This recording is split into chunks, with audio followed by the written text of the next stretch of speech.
4 minutes. Hang in there. Get started. Go ahead and unmute yourself. All right, and Jessica, you can unmute. And Michael, you can unmute.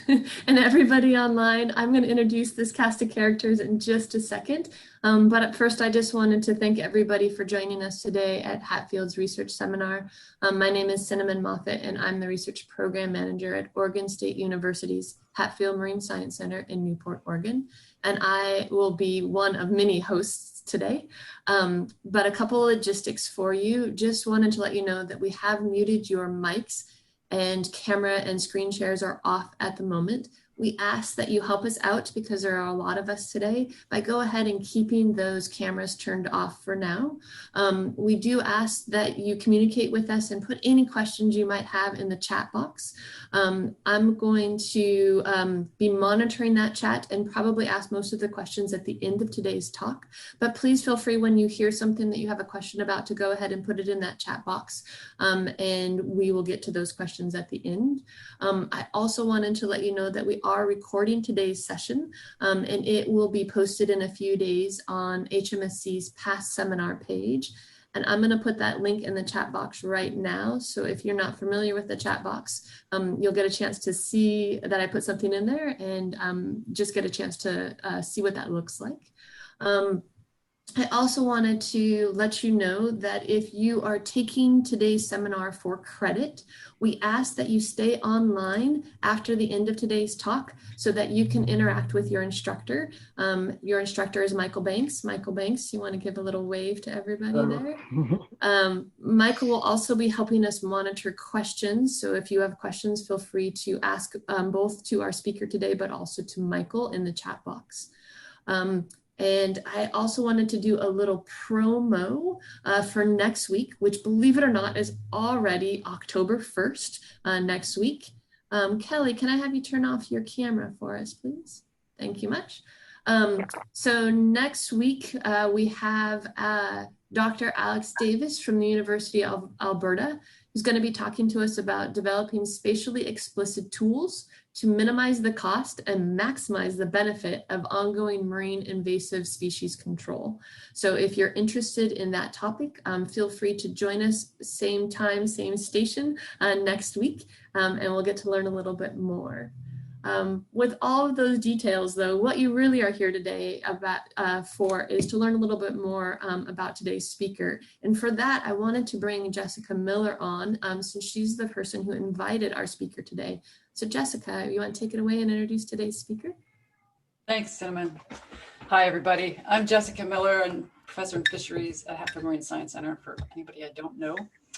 And today it's my pleasure to introduce Eric Ward, who is currently a Ph.D. student at Oregon State University in the Human Dimensions Research Group in the Department of Fisheries and Wildlife. And he calls himself an environmental social scientist based in that lab. And his research interests lie in three main areas: human dimensions of conservation, environmental governance, and conservation and development. His current work explores decision-making strategies and behaviors of small-scale fishers in the Caribbean, and its link to informing sustainable fisheries management. Eric obtained an undergraduate degree in marine biology at University of North Carolina, Wilmington, where he actually took a class with our current faculty member, Will White, many years ago, who I just learned now is also on his dissertation committee. So what goes around comes around. And he got his master's degree in fisheries science at OSU recently in the same lab group. And we're lucky to have recruited him to OSU, and I look forward to hearing more about his work. And today he's going to be telling us about fishing under risk and uncertainty, unlocking the motivations and drivers of fishing strategy decisions in the Caribbean. So thank you, Eric, and the floor is yours. Awesome. Thank you very much, Jessica. I appreciate the welcome and appreciate the invitation to join you all here today, virtually in Hatfield. Like Jessica said, this afternoon, I want us to have a discussion really about fishing under risk and uncertainty and what that looks like for small-scale fishers in the Wide Caribbean region. So today I'm going to talk about bring you on a journey with me almost to the Caribbean. We can't travel at this moment, so what I really want to do is take you on a journey across the Caribbean and introduce you to some of the work that I have been doing over the past several years here at OSU in Human Dimensions Research Group. But before I begin my talk this afternoon, I would be remiss not to acknowledge that Black people are systematically and institutionally oppressed daily, inside and outside of academia. I also would like to acknowledge the unjust verdict rendered yesterday by the Kentucky grand jury in the case of Breonna Taylor, who was brutally shot in her bedroom while she was asleep. And despite this, your Black colleagues and Black scholars are required to go on with your work as is normal. So this afternoon and throughout the rest of the week, I urge you to reach out to your Black colleagues to check in on them as we try to navigate a system, an academic system and a social system that really does not welcome us as it should. And so with my presentation here today, I really want to demonstrate that Black people are at the table and we'll take up space and we will own the space that we're in fisheries management. And so as we begin this afternoon, like I said, we're really going to talk about fisheries and fishing under risk and uncertainty.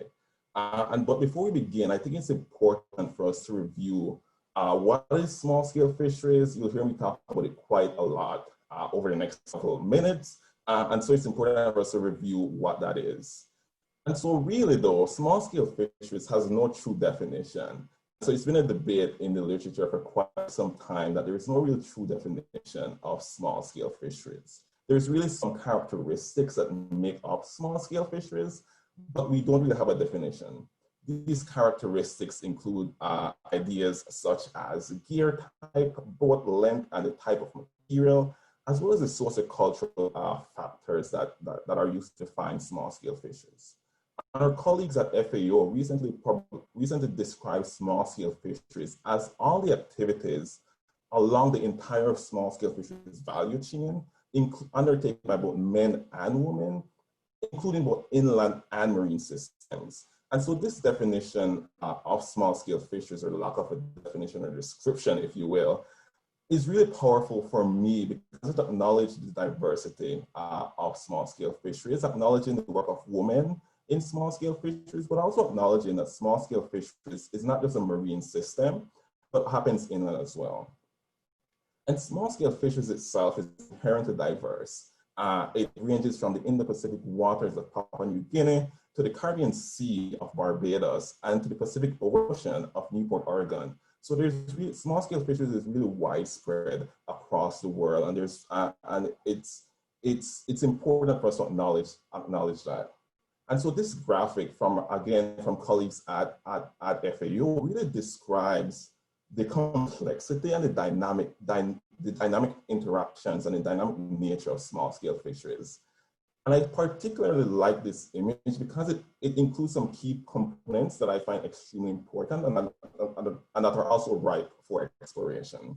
The idea of the institutions and the infrastructure, the equitable treatment of women and the participation of women in fisheries, the value chain, there's tenure rights. So small-scale fisheries is extremely dynamic, it's extremely busy, and some may even say it's messy, but I wouldn't go that far in calling the work that I do messy, right?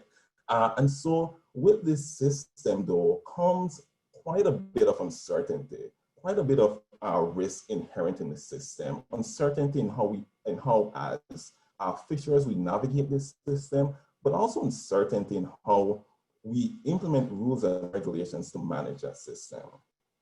So as we begin, it's important for me to define what is risk and uncertainty. And I want this to be able to frame your understanding of what we'll be talking about. And so when we talk about risk and uncertainty, we first must talk about what is certainty, right? And so certainty really is when you know with 100% probability of whether or not your action will be a success or it's going to be a failure. So that is certainty. That's pretty easy for us to understand, I hope. And then we want to move on to talk about what is uncertainty. Uncertainty now is when you don't know the probability of the various alternatives and the various consequences of your action. So we don't know if we go to fishing spot A, we know what that probability that we're going to be successful. Now contrast that to risk. risk is when we know some probability of what those different outcomes and consequences are. So for example, if I decide to go fishing to spot C now, I could say there's a 70% probability that I will catch some groupers today. And so that is the difference now between risk and uncertainty. And so when we think about risk and uncertainty, we almost think of it on this continuum, right? Ranging from uncertainty on one end, which talks about where, like I previously described, the probabilities and outcomes are unknown. We don't know what to expect in this uncertain situation. Then on the other end of this continuum on the scale, for lack of a better word, on the scale is risk. And risk is where the probabilities and the outcomes are known. Like I said, we know it could be 70%, 50%, 3%, but we know that probability. But really what my research does and what what I'm interested in is both risk and uncertainty. So put them together, that's what I'm interested in. We know there's some knowledge of the probabilities and outcomes.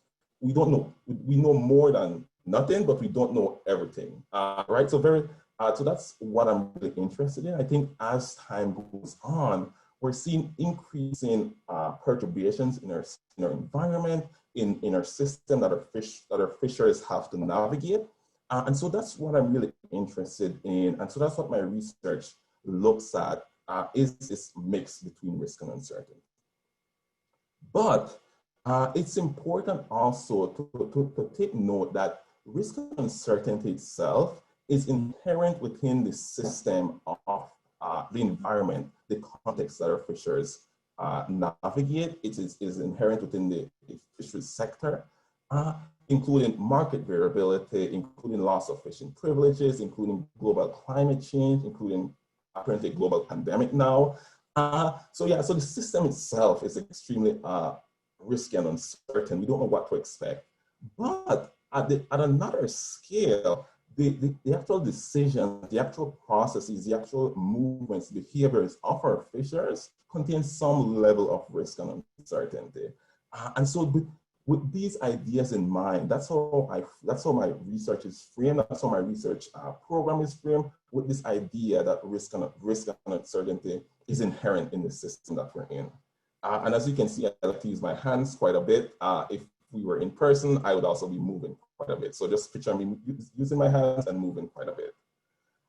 And so with this idea that the system and small-scale fisheries is pretty uncertain, my research really asked this very broad question: how does risk and uncertainty influence decision-making in small-scale fisheries? So that's a broad question that my research program answers. It's a broad question that I'm interested in as a researcher. But that's a very big question.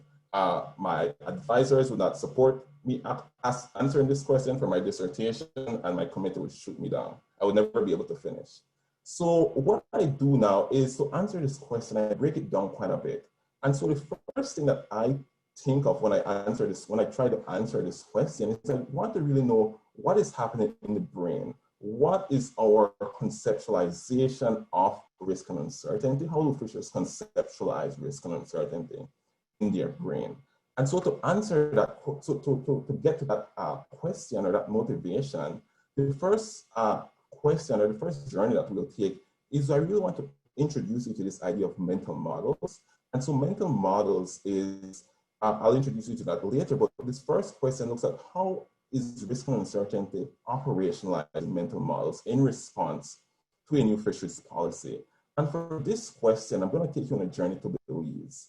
And after we've gotten what I consider as the nuts and bolts of decisions, I'll take you on another journey now to Jamaica, where I really have scaled up this work from an individual level, from a almost conceptual what's going on in the brain to what's almost the end goal. So looking at decisions and final decisions. And so for this, we will look at how risk and uncertainty scale up from individual decision-making to group level decision-making. And again, for that, I'll take you on a journey with me to Jamaica. So be sure to get your passports out.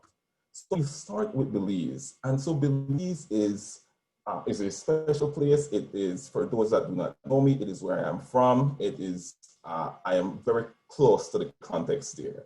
And so for this first discussion, I really want to talk about, are there shared perceptions of uncertainty in response to a new fisheries policy that is implemented? But to do that, it's important for me to introduce you to the context. And so for Belize, the fisheries sector contributes to about 3% of its national gross domestic product. And so while it sounds very small, when you have tourism that makes up about 60 to 75%, and you have agriculture that makes up 10 to 15, having 3% of your GDP means fisheries is extremely powerful for the country of Belize. And the primary species that are caught in Belize range from spiny lobster or Panellurus argus to queen conch or Strombus gigas, and a host of finfish ranging from snappers to jacks to groupers. And so this fishing in Belize is undertaken by about 2,500 fishers on some 500 fishing vessels. And those vessels are what you see on your screen now. We are pretty much sailboats with canoes on them, or what we in Belize refer to as dories in Creole. And so the management occurs through the Belize Fisheries Department that works in partnership with local as well as international NGOs, as well as community-based organizations. However, prior to 2014, Belize really noticed that their fisheries industry was on the verge of a crisis. The conch stock was decreasing, the conch catch was decreasing, lobster was also behaving uncertain, it was behaving, the trends were not very clear. They noticed low recruitment, the habitats were being degraded. And so with that in mind, Belize really was an open access system prior to 2014, sorry. And so what that means, an open access system simply means that as a fisher, you could fish wherever you wanted along the coast of Belize. So I'm hoping you can see my arrow here. And so you can fish along the entire coast of Belize, except within these dark blue areas, which are marine protected areas. And so in Belize, marine protected areas are multi-use zones. And so what that means is that you can do multiple activities within those marine protected areas, including fishing in some specific zones. And so, like I said, it was an open access system. We noticed that wasn't working. So because of that, Belize really wanted to shift to what they hypothesized or assumed would be a more sustainable fisheries system, fisheries management system. And so they shifted to what they termed as managed access, but was a territorial user rights for fisheries system. And what this is that it divides the country of Belize into 8 spatially demarcated zones, as you will see on your screen. And so these 8 zones now are the boundaries that allows you to be that restricts your fishing. So as a fisher, like I said, prior to 2014, 2015, you could fish wherever you wanted along the coast of Belize. Now, introducing this new turf system or managed access, you could only select 2 areas to fish. So if I was going for my fishing license, I could only select area 5 and area 3 to fish. So it doesn't matter what area you select, but you can only select 2. And you'll notice that's a big difference from the open access system where you could fish along the coast of Belize without any restrictions per se. And so this managed access system was really put in place to really empower fishers. The government of Belize saw it as a way to increase stewardship in fisheries, to promote sustainable fishing in Belize. And so with that, they also thought it would increase catch landings, it would recover key habitats, and it would boost Belize's fisheries sector back up to its standard that it was. However, as you can imagine, with the new fisheries policy comes new uncertainties. So what I was really interested in here was how do fishers and policymakers, as you'll see in a few, how are they operationalizing this uncertainty in this new system in their, how are they operationalizing this into their mental models? So what does this new policy mean in terms of traditional practices, your take-home money, the stock status, adherence by fisheries, but also enforcement by policymakers. These are all forms of uncertainty that is contributing to an already uncertain environment, like we talked about, or already uncertain system. And so to get at this question on my first point, I use a mental model approach. And so what really are mental models? Mental models are simply a way that we understand the world around us. It is the lens through which we view the world. It is the lens through which we filter the world around us. If something does not mesh with our mental models, we reject it outright. So I'm hoping that this presentation is meshing with your mental models. And so mental models are also particularly powerful, I think, because they influence our behavior and they also influence our decision-making strategies. And so as someone who is interested in decision-making and interested in looking at decisions, it's important for me to understand mental models and see how that what your mental model looks like. And so this is the idea that we use to get at, to understand how fisheries and policymakers were responding to this new fisheries policy system in Belize. And so to do that, so you'll notice that I will not get as much into my methodology here, but I'm happy to chat about that offline if anyone is more interested in more details, or we can have a discussion at the end of our talk this afternoon. And so to get at how people are conceptualizing, organizing their mental models, or how their mental models look, we use a cognitive mapping approach to really get at that.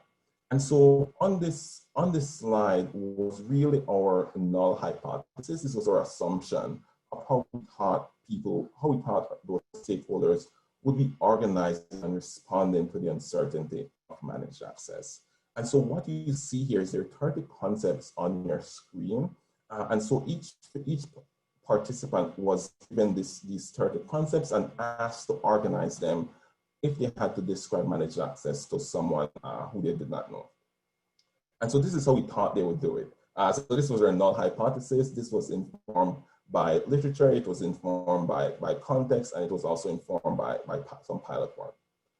And so first, I want to introduce you to how policymakers looked at this system, right? And so it's important for us to look at policymakers because they're the one that are implementing this system. So this is how our policymakers collectively organized, responded almost to the uncertainty of when asked how they would respond to how they would describe managed access. And so they found about 5 clusters. Now the number of these clusters are not really important. What I want to draw your attention to is what's inside of those clusters, right? And so, for example, let's look at cluster 3 on the right-hand side of your screen, I think. Cluster 3 really has all these policy components of managed access. You also notice the coding is at the top of the image. And so cluster 3 looks at all the policy components, but it has a majority of the policy components, but it also has this perceived negative impact of more responsibility. And we were really curious on who the policymakers thought had more responsibility. Was it them to implement this program, or was it the fishers who had more responsibility? But then cluster 5 was really interesting to us because it has quite a few of the perceived negative impacts, but it also had this concept of home, which I'll introduce you to later on, so keep that in mind. So it also had this concept of home, which for us, when we looked at what the next group said, was really interesting on how policymakers were viewing home. But then how are fishers looking at this? And so remember, so managed access was implemented in 2016 nationally across Belize. But prior to, in 2014, 2015, there were a group of fishers who participated in what we call a pilot program of managed access. And so for this, I really separated those who participated prior to 2016 and those who participated after 2016 to really see if time played an impact there. And so what we're seeing for fishers who were before 2016 was that they had about 6 clusters, and their organization of the clusters what was really interesting to my quarter and I when we were interpreting the data. So for example, if you look at cluster 4, remember we saw our policymakers viewing home as being integrated with a lot of negative concepts. But our pilot fishers now thought of home as being closely related to education, their fishing license, and their spatial zones. So what this mean? What we thought this meant was that these fishers thought of their zones, their fishing grounds as their home. And this was almost validated when you think of fishers in Belize taking 2-week fishing trips. So those fishing grounds are actually their home. They're on the sea for about half of the year, approximately. And so this is really almost their second home. So that would give an idea of why they would say home and zones together. But then we look at cluster 3, and so this is another thing that my quarter and I found very interesting. Here we saw this combination of controlled fishers, but also science together. And we weren't really sure what that meant, of why that grouping came together, along with more responsibility. So if anyone has any ideas, please let us know and we'll be happy to chat about that. But then comparing now our fishers who participated in the program prior to, after post-2016. And so what we see is that they had 4 big clusters. And for us, what this signified was that maybe these 4 big clusters represent that they didn't have enough time to really go into the nuances and really separate out managed access. And so in cluster 2, there is this idea of committees, fisher participation, meetings, and rights-based approach. And so this really represents for us something that the social marketing campaign or the communications campaign was really driving home in their approach. And so that was very interesting for us to see, but it also showed that maybe that social marketing or communications approach really worked here for these fishers after 2016. But again, in cluster 2, we see this combination of controlling fishers and science. So it's happening for both our fishing groups, and we interviewed over 90 fishers. So the fact that we are seeing this combination of controlling fishers and science together, again, is really interesting. And my quarter and I, we didn't know what to think of that combination and what that meant for us as scientists and how we navigate that process. But what does this mean for small-scale fisheries management? Well, a very normative statement would be that shared mental models of fisheries policies across stakeholders provides this opportunity for increased collaboration and dialogue between stakeholders. Similarly, what we think may have been a cause or an assumption that we have is that the actual time of adaptation and the onboarding into that new policy may have had some influence into their perceptions of uncertainty and how they navigate that uncertain system, right? So if I came into a program 5 years after you, then because you were in that program before me, you are less uncertain than I am because I'm new to navigating this new system. That's one of our assumptions that we think happen and that could affect uncertainty.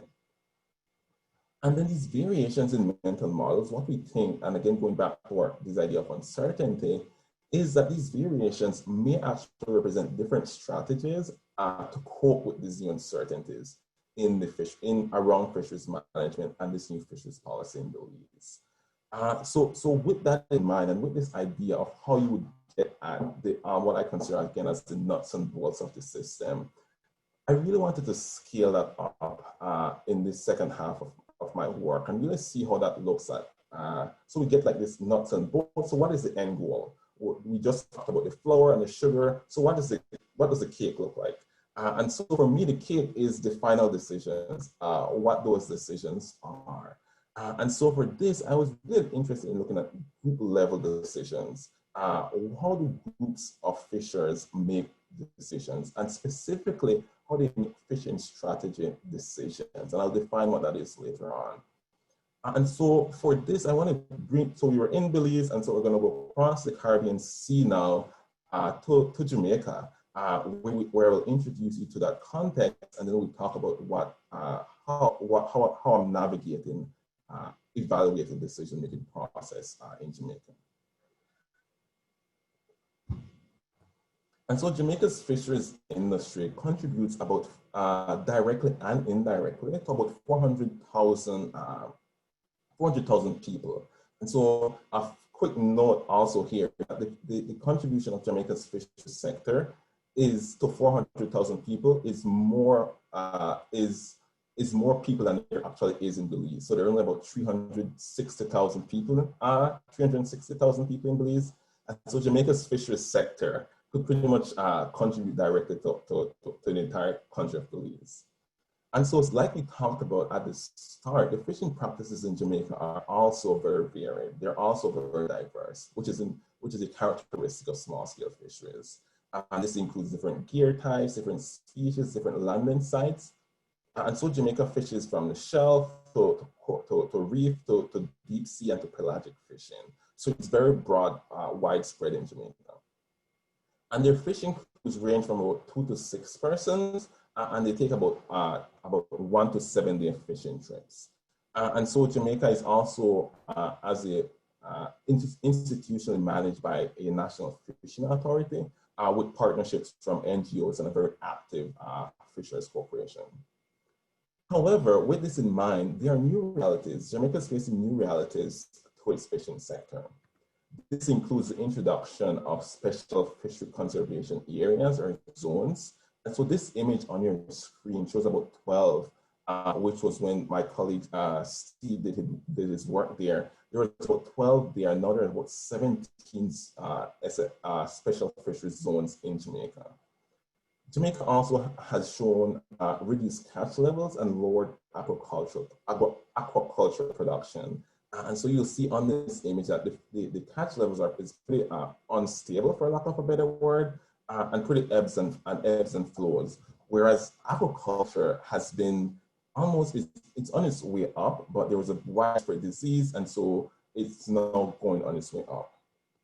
In addition to this, the fisheries that we talked to have told us that there was a decrease in fish prices, but there's also an increase in cost of living, right? So that if you do any type of simple analysis, those don't match. There should be either, if there's a decrease in fish price, then there should be a decrease in cost of living, or vice versa, right? So our fishers were saying that they're getting less money for their catch, but they have to spend a lot of money on fuel, on the gears to get out to sea.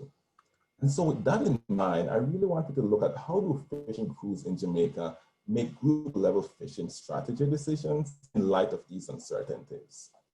And so I define fishing strategy decisions as really this suite of choices that range from the type of gear that we would use, the species that we are targeting, how much supplies and how much money we're spending on supplies, where it is we're going, and how long we're staying out on this trip.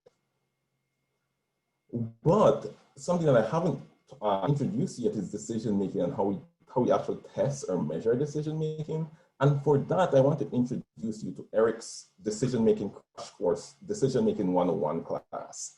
And so this is going to be a quick crash course. And again, I'm happy to talk about this offline if anyone is interested in talking about decision making. And so decision making has really evolved from this idea of Homo economicus, which is the economic man and his ability to make rational decisions. So that's the idea behind Homo economicus, and that idea that they're really trying to maximize economic gain. Then we move on to expected utility theory, where we're trying to maximize our utility. And in expected utility theory, the idea is that we really focus on the final state. How can we improve our final state? But then we move on to this consideration that maybe people are more concerned with gains and loss. Maybe that's really the impetus that drives or motivation behind decisions.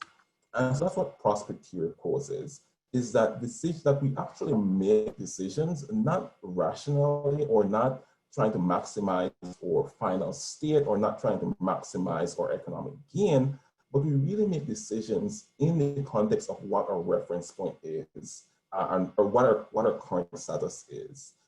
And what is most important to us as Homo sapiens, prospect theory argues, is that we are more concerned with gains and losses than with the final state. So the final end goal is not really important. It's what prospect theory argues. It's really we don't want to, we're more concerned with whether or not we're going to gain something or lose something, right? And so in decision making, there are some key considerations that I enter that system, that I enter my research with. Those include identifying what the decision problem is. And so for me, that's what is your fishing strategy? What is that decision structure? How you're getting to that final decision?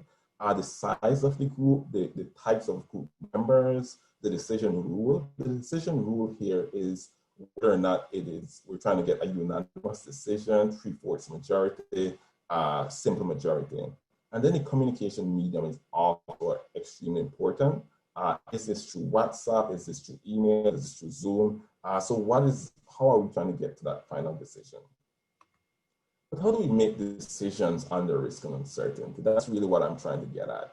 And so fishers, as well as all of us as Homo sapiens, we are loss averse. We don't like to lose. We prefer a certainty of your final decision over the possibility of a loss. And so when people say they don't like to lose, it's like they really don't like to lose. That's what prospect theory argues. That's what Daniel Kahneman and his colleague really showed us, that we don't like to lose as humans. And we prefer not to take a gamble and receive a lesser win. So if there is a gamble that of you either gaining, if there's a gamble, we prefer to leave that gamble and just take less money. And this is exactly why I don't do casinos, because I'm not going to gamble. I'll just take the little money I have and go my direction. And so to explain this further, here's a question that I pose to you. And so it's really in person. This would be more interactive. So I'm just going to talk to myself. So would you accept this gamble? There's a 50% chance that you win $150 or a 50% chance to lose $100. So which one would you take? However, what if I say that, would your choice change if you currently have $100?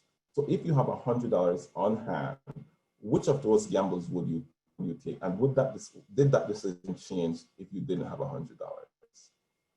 Now, a second component of this is, which would you choose? To lose $100 with certainty, or to have a 50% chance to win $50, or 50% chance to lose $200? So which one is more important? Would you take the certainty of losing $100, or do you want to take the gamble to lose $200? But there's also a possibility you could get $50. So which one would you choose there? But would that change if you currently had $200? So if you had $200, would that change your decision on which of those choices you would make? And so that's how decision making under risk and uncertainty really is. It's really trying to drive home the point here that we don't like to lose and we prefer a certainty over a gamble. But my work really looks at group decision making. That idea here has primarily been described at an individual level, and my work really tries to expand that to what happens at a group level. And so for group decision making, I'll briefly walk you through this idea of how we operationalize group decision making, or how group decision making is operationalized. First, we have John. John is a fisher on a boat in Jamaica. He fishes off Old Harbor in Jamaica, which is a fishing village in Jamaica. When John makes his fishing strategy decisions, there are a few things that influences that decision. Be it his family, be it his food, be it his network, be it institutional rules. So John makes his fishing strategy decision. John says he wants to go fishing at 5 a.m. in the morning. However, John fishes with 3 other people on his boat. So it's John, now Jane has joined, and Billy has also joined. And so Jane and Billy, they both have their own strategies in mind. Jane prefers to go at 12, and Billy prefers to go at 5 p.m. in the evening. And so the entire crew now have their preference of what strategy they prefer. But they can't do all of it. So they can't do all of this in a day. They must come to a final decision. And so that's where this group negotiation or influence process happens, right? So in this process, John, Billy, and Jane come together to try and finalize a strategy before they go out fishing tomorrow. So are we going out at 5 a.m., which is John's preferred? Are we going out at 12, which is Jane? Or do we do Billy at 5 p.m. in the afternoon? And so after that negotiation process, they really get to this final group response of what strategy they're going to use. And so the main question here is what influences a fisher's decision and what influences those fishing strategy decisions is also something that I'm looking at. And so for me, this is my hypothesis almost for what I think are the main influences on fisher's decision. It is this idea of social networks. Again, this builds on the work that my colleague Steve did for his research. And so he has found that social networks is pretty important for conservation in Jamaica. But I really want to see how important social networks are in influencing fishing strategy decisions. So my work will try to extend some of the work that he has done. And then this idea of social norms, which is pretty much what we think we ought to do in that system, what we think the normal way of navigating that system really is. So that's social norms. So my idea is that that also influences those decisions and that strategy. And then I also include this idea of livelihoods and say that livelihoods also influences your decisions and that fishing strategy decisions, right? It influences how long you will stay, what type of gear you will use. So your livelihoods will influence that. And for livelihoods, what I'm talking about here is your assets, your capabilities. So what do you have in your suite of current state? And so I think of this as almost a balance between individual factors that influence an individual decision, but also group. There's also stuff that influences you when you come to a group level decision. And so for me, this is pretty much almost my null hypothesis for this system, for this work. So I think that these are some of the factors that will primarily influence group level decisions, but these are some other factors that will influence at the group level. And these are not mutually exclusive, they could interact with each other.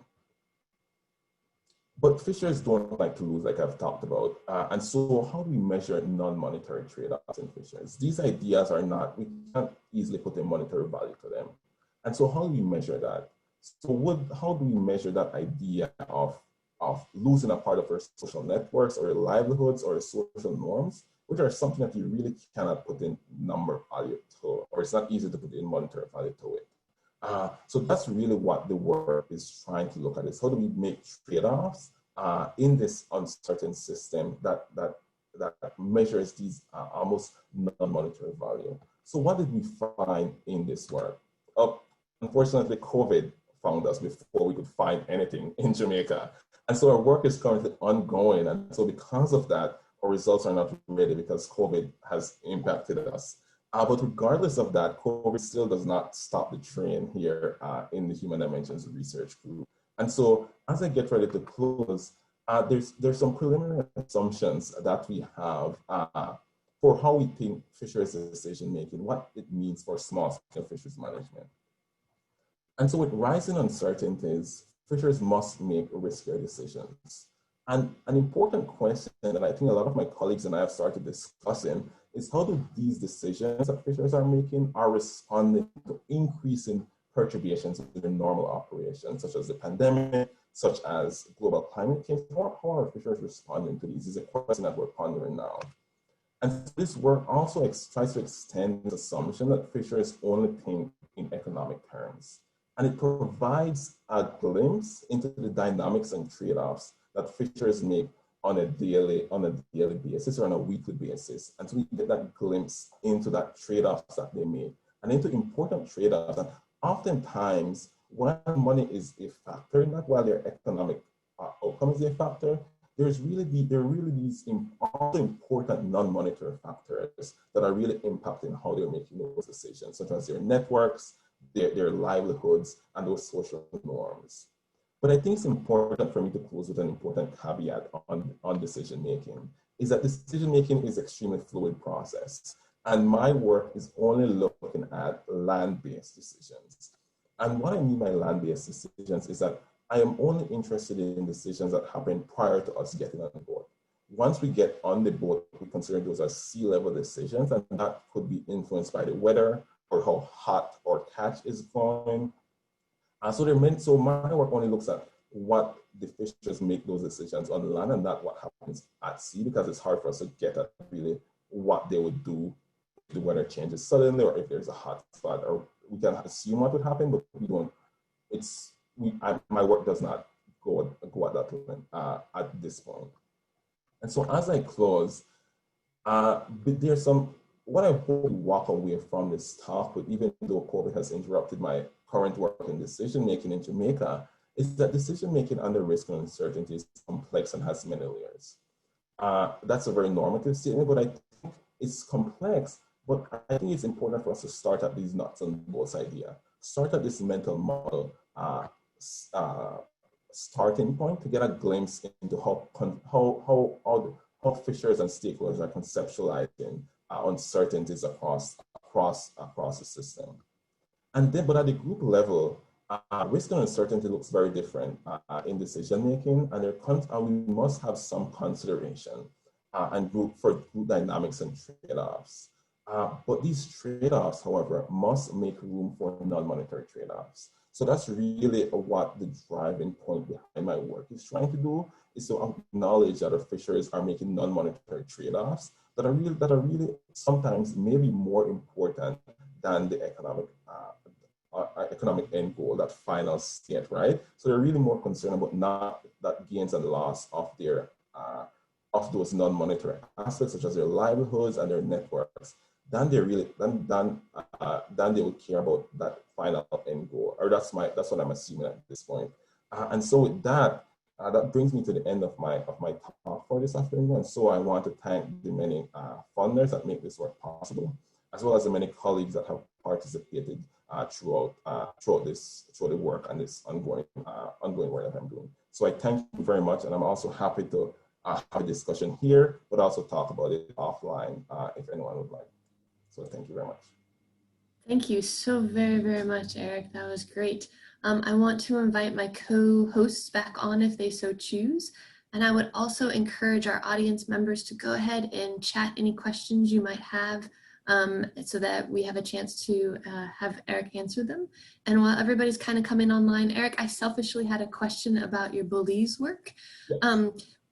You talked about the two different groups. You had the group that was able to participate a little bit earlier than the larger group. I was interested to know if that group prior to 2016 was actually involved in creating the boundary lines of that management system, and whether that might have influenced their mental model in a different way than just having more time. Right. Yeah. There wasn't as much consultation and development of the boundaries. There was some. It was almost, we designed these boundaries and then we take it to the fishers.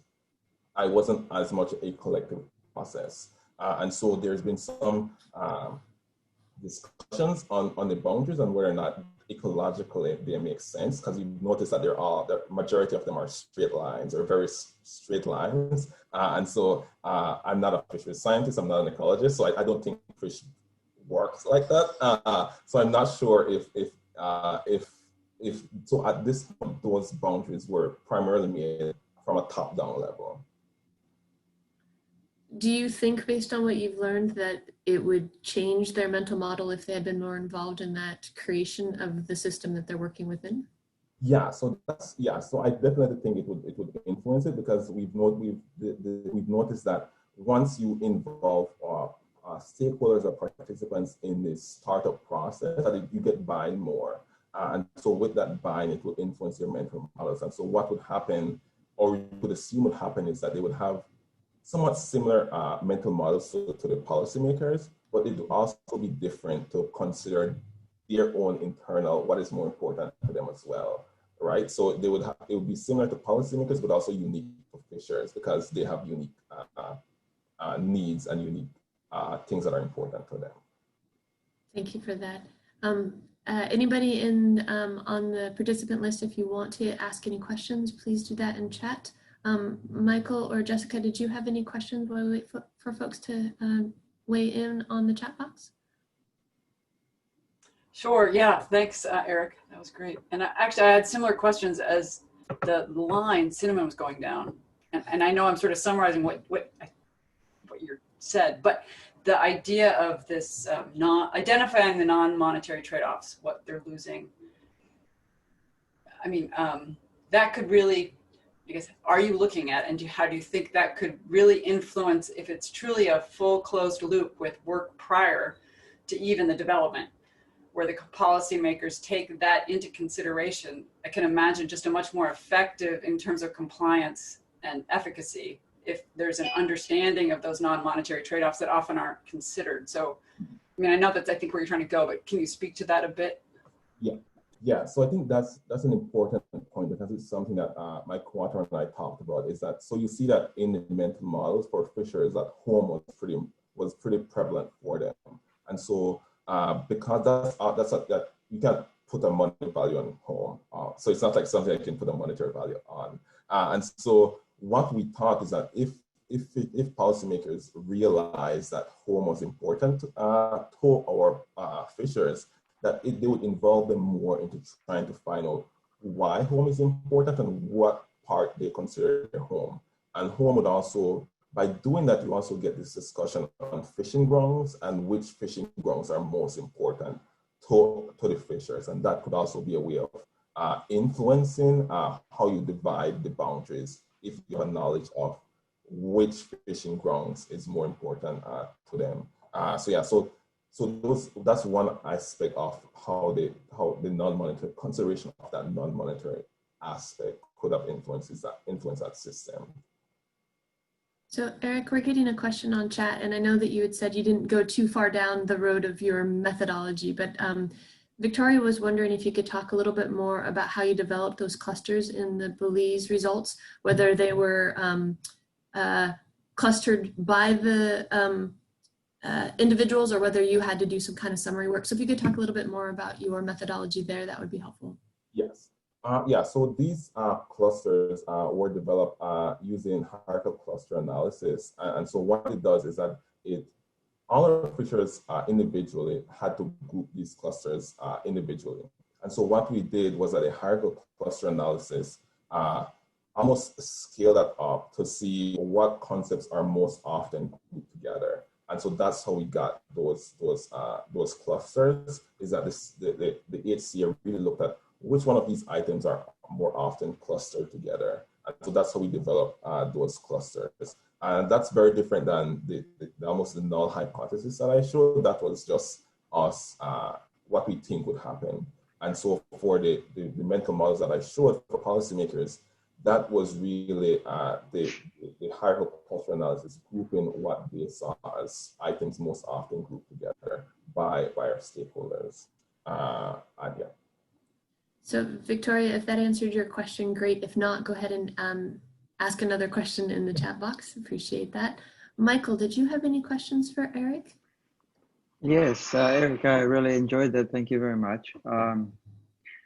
I was thinking about how small-scale fishery is really a global phenomenon, and of course varies in different parts of the world because there are different species and different cultures involved, and in some places many different cultures addressing the same fishery. And I guess I wondered whether you had any thoughts to share as you think about the applicability of your approaches to a more kind of global view of small-scale fisheries, and where in the world may it be more easy to do that, and where in the world maybe things are more complex. And I imagine you have a lot to offer that idea.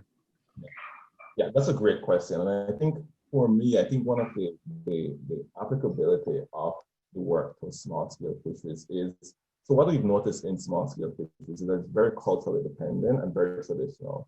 And so for those folks, it's non-monetary ideas or non-monetary concepts are more important to them. And so what is the benefit of this work is that we're really trying to to hone in and bring more recognition to the fact that we should consider these non-monetary aspects when we think of governance or when we think of management systems and our management plans.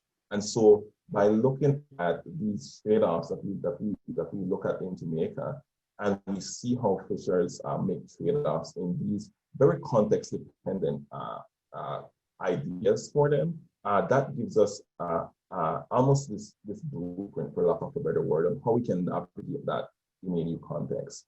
And so I think we can also take this same idea and put it in Newport with our Oregon Coast fishers and identify what are those non-monetary values that are important to them, and have them do the same trade-off to see what are those, how do they make those trade-offs on what is important to them. And I think that's one way that we can almost expand work, because there's non-monetary ideas at every scale.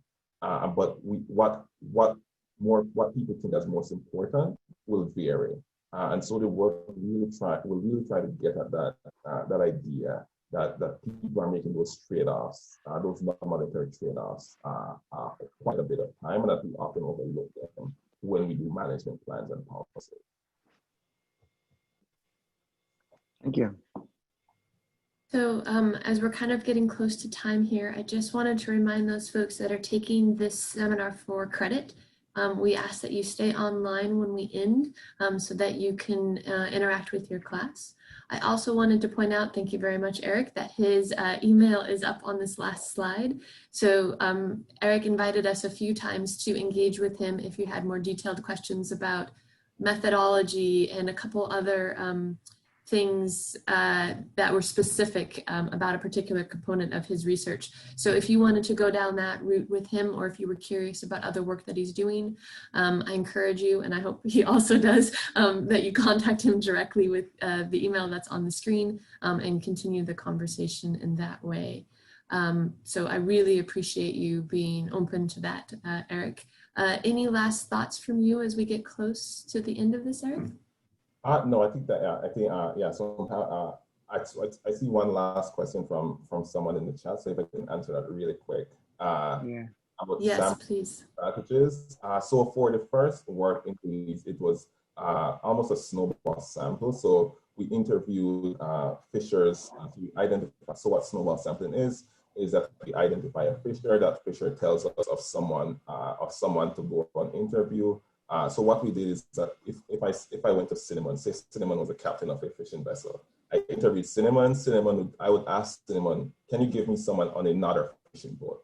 And so that's how that snowball sampling works across for the case in Belize, for the mental model approach. And then for the work in Jamaica, what we're trying to implement is a respondent-driven sampling. And so this is going to be very complex for me to describe here. So Laura, I'm happy to talk about it offline. But yeah, so for the decision-making work, we're really trying to use respondent-driven sampling because in small-scale fisheries, a lot of the populations are unknown, and we don't know what the true population of small-scale fisheries really is. And so it's hard. There's many data on how many fisheries there are, especially in Jamaica and in the Caribbean. And so what respondent-driven sampling will do is that it will get us very close to a point where we can get a representative sample. So Laura, that's a very short answer to how we're doing it in Jamaica. Perfect. Thank you for giving it a shot. I appreciate it very much. All right, you're getting thank yous coming in, and just thank you for your time, and we sure appreciate you joining us today. Again, if you have any questions for Eric, feel free to reach out to him directly. For those of you that are taking for class, stick around. For those of you that just came, looking for that email, and then maybe I can post it if people want to